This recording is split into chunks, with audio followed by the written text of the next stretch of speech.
నిర్మాత చిన్నవాడైనా పెద్దవాడైనా కోరుకున్నది ఒకటే, కష్టపడి నిర్మించిన సినిమా సక్సెస్ అయిన రోజున థియేటర్లు కలకలలాడాలని, థియేటర్లో ఆక్యుపెన్సీ పెరగాలని, థియేటర్లకు రిపీటెడ్ ఫుట్ ఫాల్ ఉండాలని. అది జరిగిన రోజు నిత్య కళ్యాణం పచ్చతోరణమే.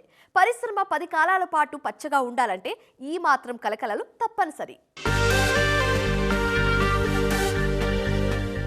సినిమా థియేటర్ల ముందు ఈ రేంజ్ సందడి కనిపిస్తోందంటే రీజన్ భారీ బొమ్మ పడిందని. అందులోనూ ఒకటి కాదు, ఒకటికి 2 సినిమాలు రిలీజ్ అయ్యాయని. ఈ వారం ఇండిపెండెన్స్ డే సందర్భంగా ఒకటికి 2 సినిమాలు రిలీజ్ అయ్యాయి. నార్త్ నుంచి ఇద్దరు, సౌత్ నుంచి మరికొందరు హేమాహేమీలు తలపడ్డారు. సౌత్ నుంచి సీనియర్లు కూలీతో రంగంలోకి దిగితే, నార్త్ నుంచి అమీర్ వాళ్లతో చేతులు కలిపారు. వాళ్ళందరూ సీనియర్లు. మన యంగ్స్టర్స్ ఇద్దరు చాలు అంటూ వార్ 2తో హృతిక్, తారక్ బరిలోకి దిగేశారు. అభిమాన తారలు థియేటర్లలోకి వస్తున్నారనే వార్త ఎంత హుషారునిచ్చిందో, థియేటర్లలో టికెట్ల ధరలు నార్మల్గానే ఉన్నాయనే విషయం అంత ఊరటనిచ్చింది.